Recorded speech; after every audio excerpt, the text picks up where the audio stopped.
Ça vous est déjà arrivé de ne pas vous sentir écouté, de sentir que l'autre en face, il est pas vraiment là. Alors si il a un téléphone dans les mains, on a souvent cette impression, mais des fois aussi on a envie de lui dire, t'écoutes ce que je dis, mais tu m'écoutes pas moi, t'écoutes juste mes mots. T'écoutes que avec tes oreilles, t'écoutes pas avec ton cœur. Ou alors peut-être même que tu pourrais m'aider puis écouter ce que j'aimerais dire, ce qu'il y a au fond de moi, puis que mes mots peuvent laisser transparaître, mais j'arrive pas à le dire explicitement. Vous avez déjà vécu ça? Difficile de ne pas l'avoir vécu au moins une fois. À ce moment-là, on peut juste se sentir frustré ou alors se dire, peut-être que ce sentiment-là, je pourrais l'imprimer un petit peu et puis me dire que Dieu, c'est un peu tous les jours qu'il ressent ça. Vis-à-vis de son peuple, de nous, qui des fois menons notre vie à 200 à l'heure. Et puis lui, il a tellement de choses à nous dire. Et puis, on l'écoute un petit peu, vite fait. Et si on a choisi de reprendre cette dimension d'écouter, c'est parce qu'elle nous semblait centrale d'apprendre à être à cette écoute de Dieu, se laisser vraiment interpeller par ce qui est sur son cœur. Et pas forcément écouter ce que ces mots qu'on peut percevoir de ce qu'il dit, mais écouter le cœur qu'il y a derrière. Et c'est tout un apprentissage. C'est le troisième message sur écouter. On a eu Fabien et Stani qui nous ont déjà développé un petit peu tout ça. C'était vraiment intéressant. Vous voyez que j'ai mis en pratique l'enseignement de Fabien. Je n'ai pas mis de nœud papillon. On n'est pas obligé de faire ça. Ce n'est pas une question de forme, c'est une question de fond. Et puis, moi, j'ai aimé ce côté du cœur qui prête attention et qui prend en compte.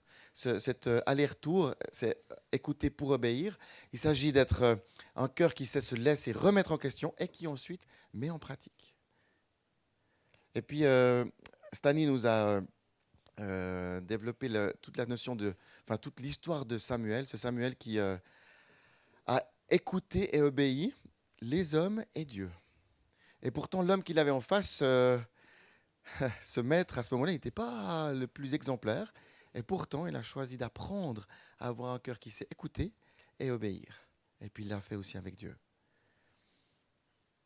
Et puis, qu'il obéit pas à pas, que c'est un chemin, que d'abord t'écoutes et t'obéis dans les choses qui sont peut-être toutes simples, comme se lever au milieu de la nuit, même si c'est pas si simple que ça. Et puis après, il a reçu une mission qui était waouh. Et puis on peut comme ça apprendre à avancer avec Dieu. Vous connaissez peut-être le chapitre de 1 Corinthiens 12 qui parle des fruits des dons de l'esprit, de ce qu'il se passe dans la vie de quelqu'un quand il est traversé par l'esprit. Et je suis tombé sur le tout début de 1 Corinthiens 12. Je vous le lis. Autrefois, vous ne connaissiez pas encore Dieu. Vous le savez, vous étiez entraînés vers d'autres dieux, des faux dieux qui ne parlent pas. Et en fait, la définition de l'idole, c'est qu'elle est muette. Et notre Dieu, il est Dieu parce qu'il parle. C'est la différence entre les deux. Aujourd'hui, si ton Dieu ne parle pas, remets-toi en question. Parce que Dieu parle. Parce que Dieu a quelque chose à déverser de son cœur vers le nôtre. Et si ton Dieu ne parle pas, remets-toi en question. Ça ne veut pas dire que Dieu, des fois, garde le silence. C'est autre chose, hein. Mais il parle. C'est un Dieu qui parle. Des fois, il ne répond pas du tac au tac, mais on a un Dieu qui parle. Et puis, du coup, j'ai creusé un peu cette question d'idole muette, parce que si il s'agit d'écouter, il faut qu'on se tourne de la bonne manière vers la bonne personne pour recevoir ce qu'il a à nous dire. Habakkuk 2. Là, on connaît tout de suite beaucoup moins qu'en Corinthiens 12, hein, on est d'accord? Même ceux qui ont l'habitude. Genre, vous ne connaissez pas Habakkuk 2? À quoi sert de fabriquer des faux dieux? Ce sont seulement des statues de métal. Parce qu'avant, les idoles, c'était représenté vraiment par physiquement une statue. Aujourd'hui, on a plein d'autres intérêts, d'autres priorités, d'autres autorités qui peuvent être pour nous des idoles. Mais là, on parle de statues au métal fondu qui font croire à des choses fausses. C'est un artisan qui les a fabriquées. Elles ne parlent pas. Alors pourquoi cet artisan met-il sa confiance en elles? Pourquoi on mettrait notre confiance dans des trucs qui ne parlent pas, qui ne parlent pas pour produire la vie? Et pourtant, il y en a dans notre monde des élans, des autorités, des influences qui parlent dans le vide, j'ai envie de dire. ou qui ne parle pas, il n'y a rien derrière. Quel malheur pour vous, je continue. C'était Habakkuk 2, les versets 18 à 20. Quel malheur pour vous, vous dites à ces morceaux de bois, réveille-toi, on espère qu'ils ne soient pas endormis. Vous dites à une statue de pierre qui ne parle pas, arrête de dormir. Pourtant, ils ne peuvent rien vous apprendre. C'est vrai, ces statues sont recouvertes d'or et d'argent, mais il n'y a aucun souffle de vie en elles. Et il y a des trucs qui brillent dans notre société. Hein. On a l'impression que c'est doré, que c'est waouh. Mais il n'y a rien dedans, il n'y a rien derrière. Il n'y a pas de souffle de vie. Et si aujourd'hui on parle d'être à l'écoute de Dieu, eh ben c'est d'être comme connecté à cette source de vie, de se laisser conduire dans les choses, pas seulement parce qu'il nous le dit, mais parce que ça nous envoie vers la vocation, la destinée, l'appel qu'il a prévu pour nos vies. La première fois qu'il est mentionné que quelqu'un a été traversé par l'esprit dans la Bible, qu'il a été animé d'un esprit pour ensuite être conduit dans cela, ben, ce n'est pas justement une parole qui a été entendue et puis ce n'est pas Dieu qui parle comme ça. C'est un artisan.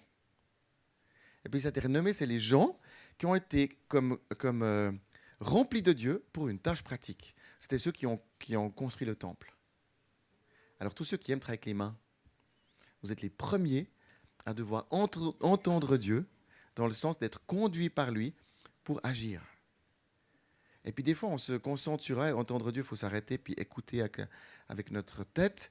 Mais c'est se laisser inspirer, avoir cette intuition qui vient de lui pour agir. Vous pouvez être à l'écoute de Dieu dans ce que vous vivez tous les jours. Et là, on va vivre une semaine de jeûne et prière où on va mettre des temps à part. C'est cool, mais en priorité, Dieu, il aimerait nous parler dans les choses de notre quotidien. Vous serez où mardi matin? Tu seras au travail, tu seras dans ton lieu de formation, tu seras à la maison, tu as un rendez-vous chez le dentiste, je ne sais pas où tu seras. Eh bien, tu peux maintenant te dire, mardi matin, je peux me laisser conduire par Dieu, je peux être à son écoute pour vivre ce que j'ai à vivre mardi matin. J'ai pris au hasard. Hein. Ça veut dire que ça marche pour les autres de mes journées aussi.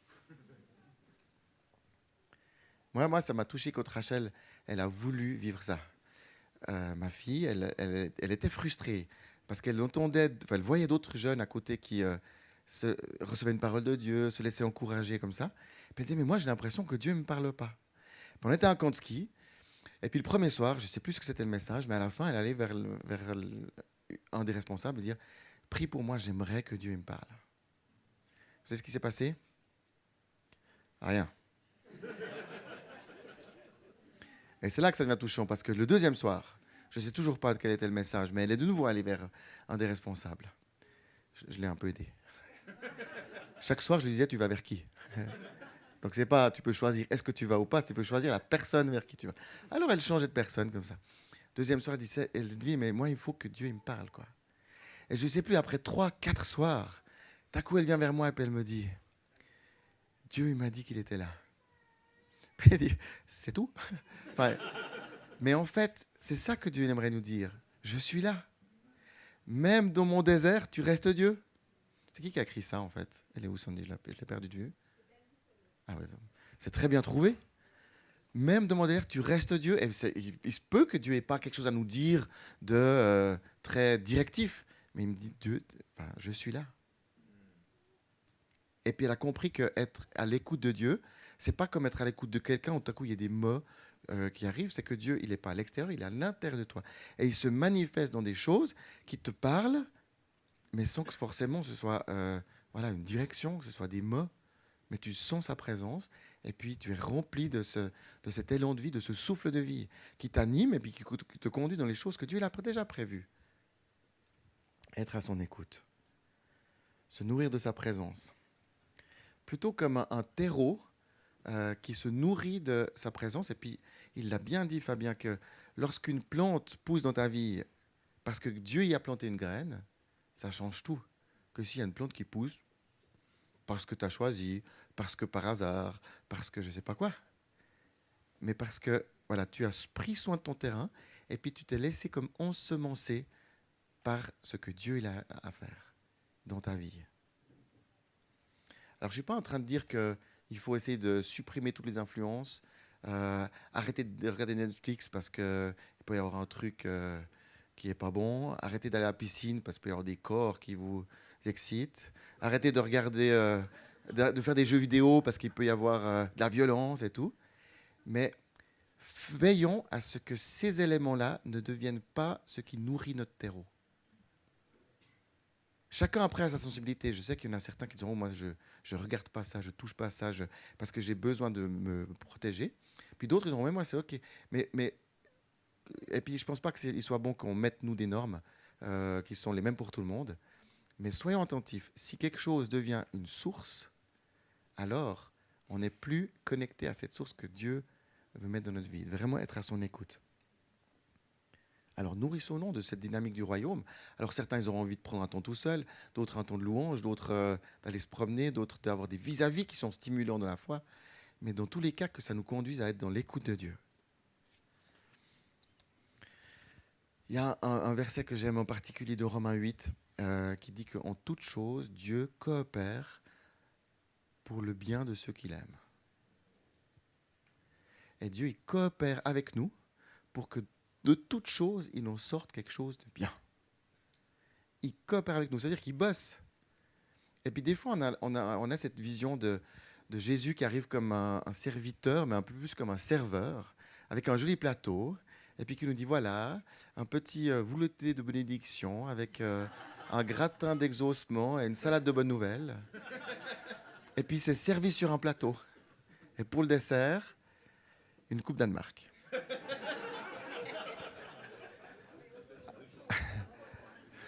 Avec du vrai chocolat fondu, pas du topping. Hein. Mais vous voyez les bonnes choses, on dit, ben voilà, servi sur un plateau. Moi, j'ai plus l'impression que Jésus est à côté de nous avec un bleu de travail. Il travaille avec nous. Et quand tu es en panne avec ta voiture, et que tu fais comme tout le monde, tu ouvres le capot pour regarder un truc que de toute façon tu comprends rien, et ben moi, j'aime aider. Il y en a qui comprennent, hein, mais... Et ben moi, j'aime imaginer Jésus à côté de moi, avec son bleu de travail, qui dit, oh, ouais, moi je connais, on va faire quelque chose avec ça. Il va bosser avec nous. Comme quelqu'un qui se tient à côté de nous quand c'est compliqué, justement. Et puis à ce moment-là, bah, ça va être super important d'être à l'écoute de ce qu'il a à nous dire. Alors, est-ce que toute chose coopère au bien de ceux qui aiment Dieu? Ben oui. La parole de Dieu, dont toutes ces choses, Dieu aimerait coopérer. Même la maladie, même les épreuves, même les trucs compliqués quand on nous complique vraiment la vie. Ben, la réponse est oui. Dans ces moments-là, eh ben, Dieu aimerait coopérer avec nous. Peut-être que dans ces moments-là, c'est particulièrement important d'être à son écoute pour discerner, mais qu'est-ce que j'ai à gagner là derrière? On vous l'a peut-être partagé, on sent que dans l'Église aujourd'hui, on a particulièrement beaucoup de bonnes nouvelles et particulièrement beaucoup de défis, comme si l'intensité était augmentée.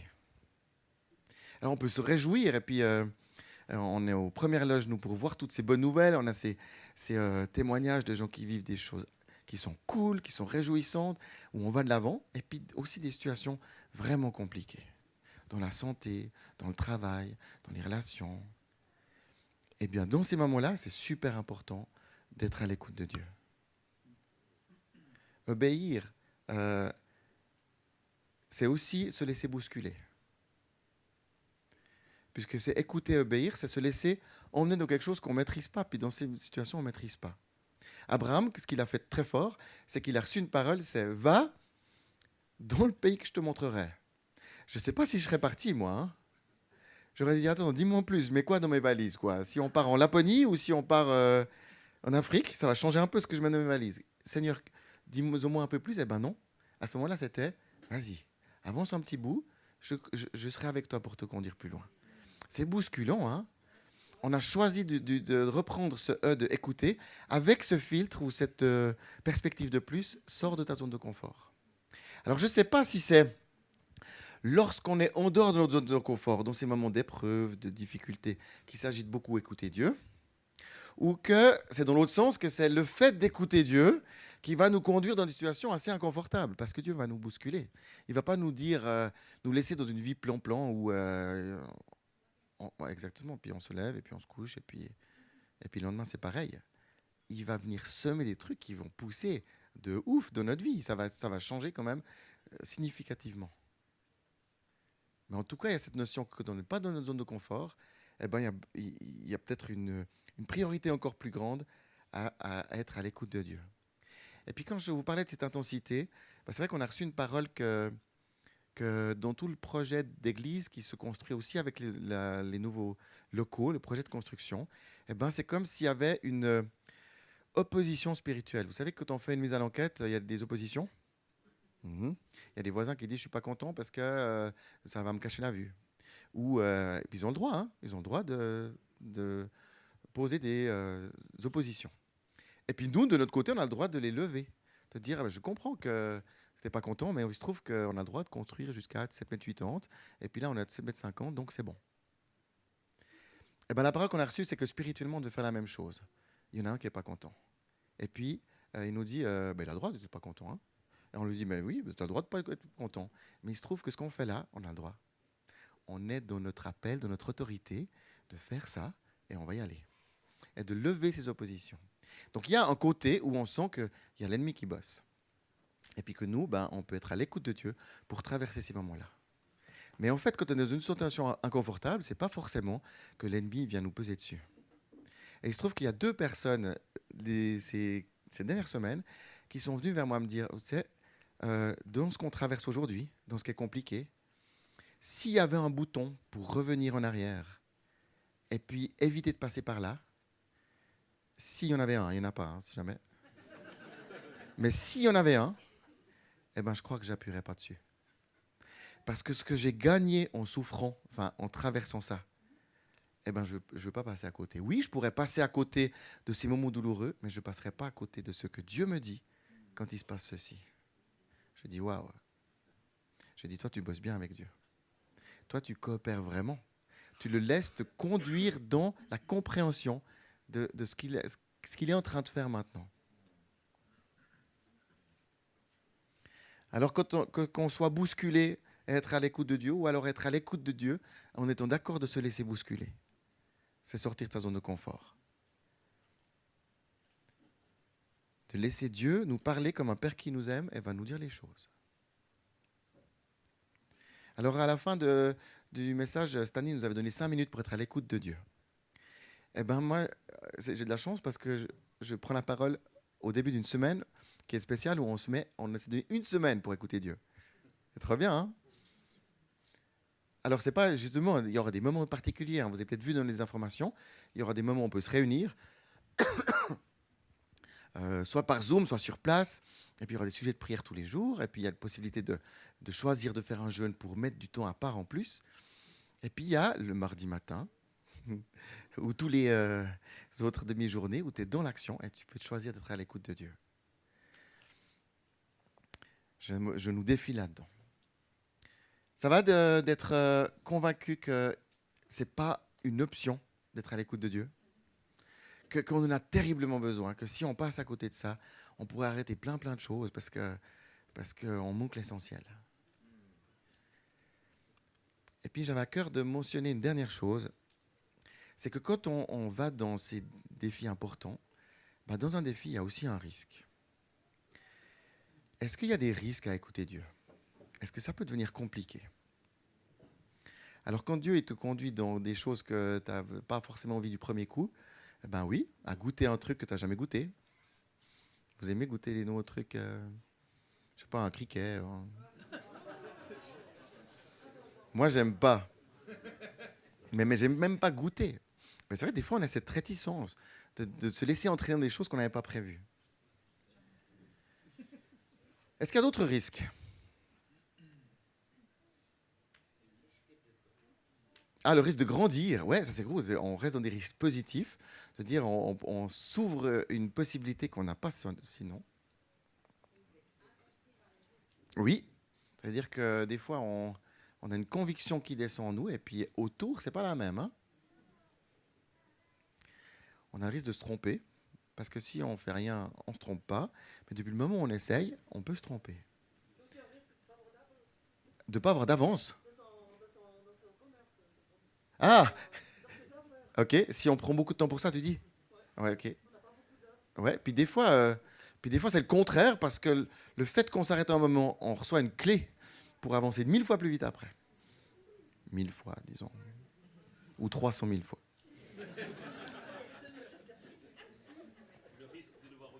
Ouais, ah ouais, ouais. Bah oui, parce que maintenant tu sais. Enfin, tu sais ce que Dieu t'a dit. Genre, non, je veux pas entendre, je veux pas entendre.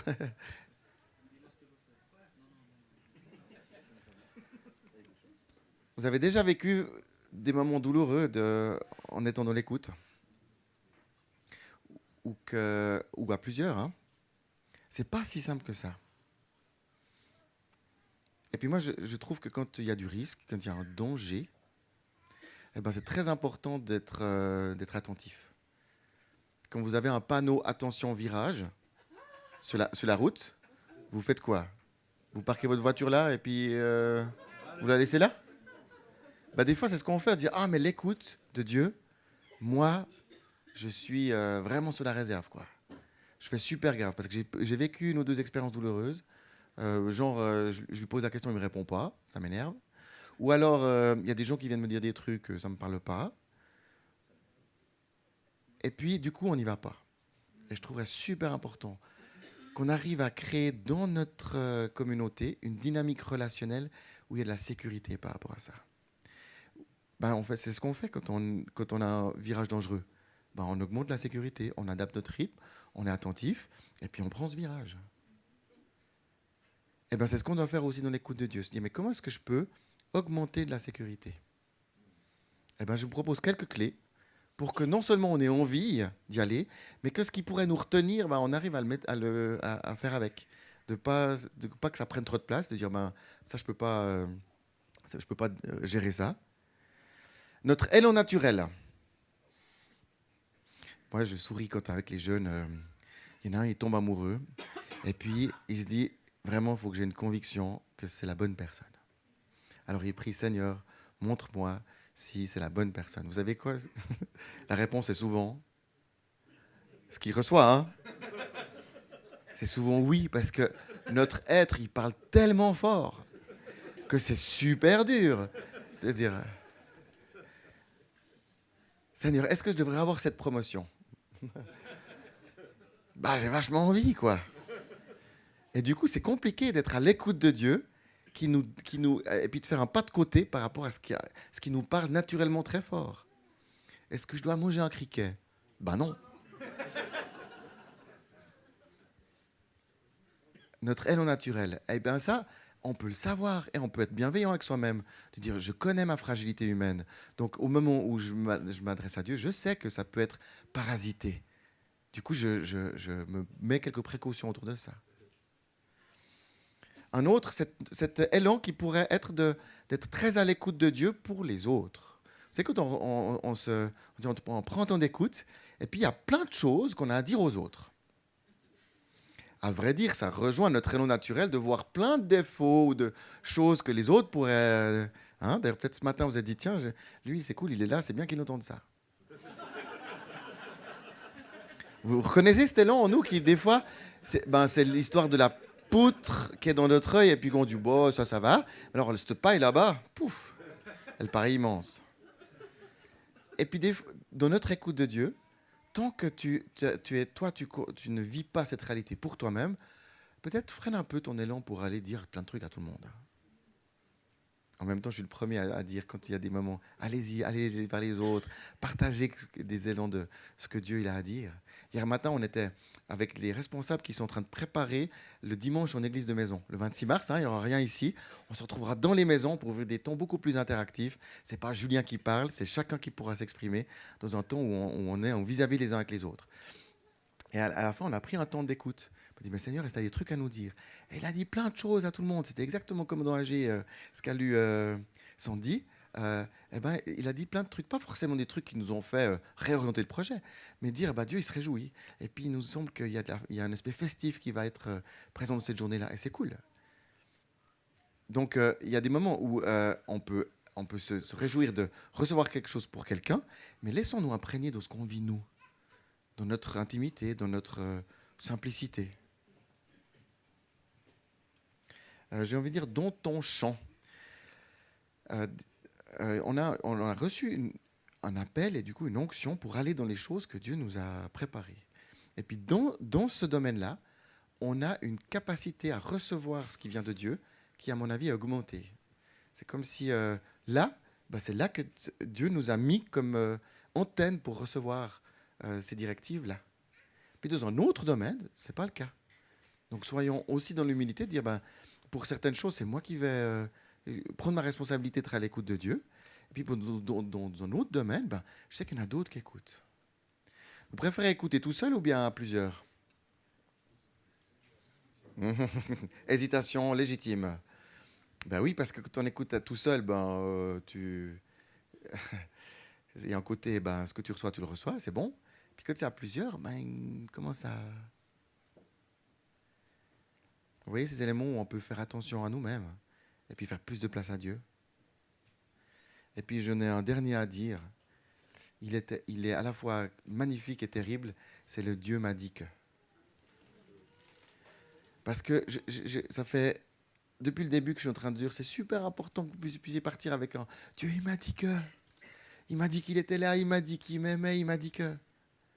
Et puis que ce ne soit pas un truc qui passe et puis qu'il soit comme du sucre glace sur le truc. C'est vraiment ce qui vient donner de la substance à ce que je vis. Et en même temps, on doit rester dans une humilité énorme. C'est-à-dire, j'ai l'impression que Dieu m'a dit que. Et on essaie d'être attentif à tous ces moments où, à la fois, on aimerait libérer un élan prophétique, et puis on aimerait garder de la sécurité, qu'on a le droit de se tromper, de soumettre quelque chose à quelqu'un. Et moi, je fais chaque fois ça. Je dis, écoute, moi, j'ai reçu un truc. Alors, je te le donne, tu pars avec, et tu vois que ton Dieu. Parce que Dieu, il parle pas à moi, il te parle aussi à toi. Donc, je te soumets que dans ton écoute de Dieu, tu pourrais lui amener ce truc-là, que moi, je te soumets. Et puis, ce serait même cool d'avoir le tact de lui poser la question, ça va, tu sais quoi faire avec ce truc? Tu te vois aller vers Dieu pour ça? Ou alors vraiment, ça passe pas? Et je nous souhaite de pouvoir être de ceux qui osent à la fois prendre des risques, puis en même temps mettre cette sécurité. Et puis rester dans une humilité, je pense que c'est le mot-clé. Parce que finalement, l'humilité, c'est déjà ce qui nous fait nous mettre à genoux puis dire à Dieu, ce que tu as à me dire, c'est plus important que ce que moi je choisis tout seul. Et dans cette même humilité, quand on a une conviction qui se construit, de la soumettre aux autres, et puis dire voilà, peut-être qu'il y a quelque chose de Dieu là-dedans, va avec ça.